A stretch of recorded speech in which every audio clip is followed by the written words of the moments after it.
আমাদের আহ্বান, এই সংবিধানে সেকুলারিজম থাকতে পারবে না। এই সংবিধানে আল্লাহর উপরে আস্থা বিশ্বাস প্রতিস্থাপন করতে হবে।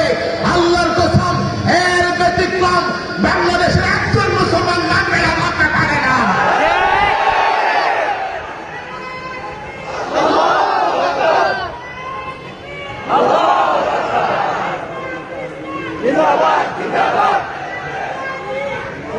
প্রয়োজনে আমরা বলবো, তোমরা যদি মনে করো দেশের মানুষ সেকুলারিজম চায়, ধর্ম নিরপেক্ষতা চায়, তোমরা প্রমাণ করো, আমাদেরকে বলো কারা কারা আল্লাহর উপর আস্থা বিশ্বাস রাখে।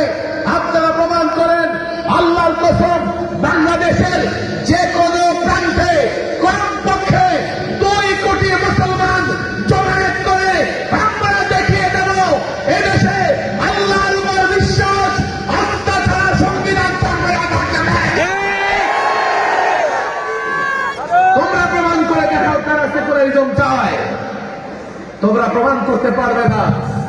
একজন দুর্বল ইমানদারও, একজন কম আলো আমল করে এমন মুমিনও ইসলাম ছাড়া সেকুলারিজমের মত